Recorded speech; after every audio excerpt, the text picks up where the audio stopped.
dominated, hit 300 because the pitchers were dominating back then, and they lowered the mound mainly because of Gibson. I mean, he was just he had more. In fact, I probably need to look at this. Let me look him up real quick, and his complete. My favorite stuff to hear about Bob Gibson is just how big of a prick that guy was. He was mean. He was a mean dude. I wouldn't want to play against him. No, and he would, where the players are very cordial towards one another. That's just how the way things are.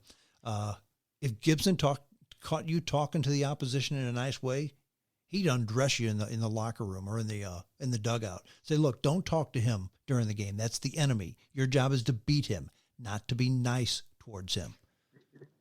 I like the story about he was having a little bit of trouble one time, so his catcher, Tim McCarver, and this was McCarver telling the story. Tim McCarver walked out to talk to the pitcher, talk to Gibson, as catchers talk to Gibson, talk to pitchers every now and then if they're having troubles.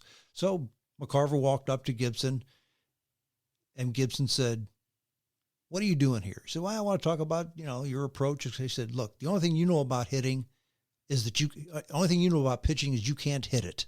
Get back behind the plate." And McCarver turned around and went.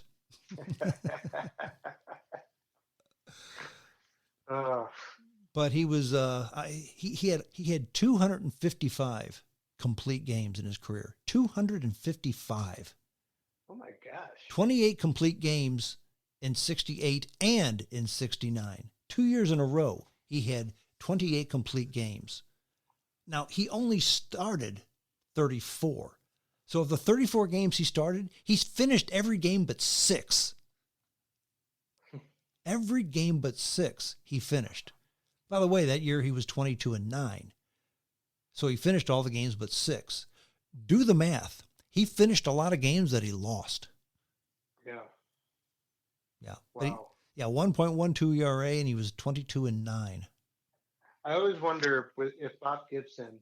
I think Bob Gibson could play in today's game. Oh, definitely. 13 shutouts that year. 13. Almost half of his complete games were shutouts. Let that one sink in. He won the Cy Young Award that year and the most valuable player both. So, yeah, Bob Gibson, to me, was the greatest baseball player to ever live. And he was a pretty good hitter, too. Let's look at his hitting statistics. Lifetime 206. 24 home runs, 144 RBIs. 13 stolen bases. Stolen bases? Yeah, 13. Yeah, the year he had the real low ERA, he stole. Let's see here, how many bases did he steal in 68? He stole one. He stole one, but he was concentrating on pitching. On pitching, I guess. But I wonder how he would react in today's game about pitch count. They like to keep pitchers under 100 pitches or whatever.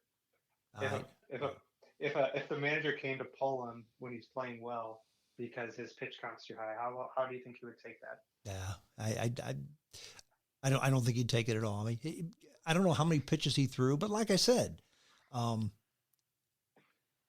don't think they threw as many because the games were not as long. Yeah. He had 5 home runs twice in a season. His best hitting season was 1965. 5 home runs, 19 RBIs, hit 240. OPS of 665. That was a pitcher. Played for the Harlem Globetrotters too, by the way, before he played Major League Baseball. Really? Oh, yeah. Yeah, Bob Gibson played on the Harlem Globetrotters. I didn't know that. Yeah. That's really cool. Yep, he was an amazing athlete. Amazing athlete. Well, American treasure, that's for sure. Yeah, that's absolutely true. Well, hey, any parting words on baseball? So we can wrap this up and let you get back to your evening. Well, thanks for having me on. I love talking baseball. It's one of my favorite things to do is just sitting on my deck and listening to baseball games and like talking baseball with people.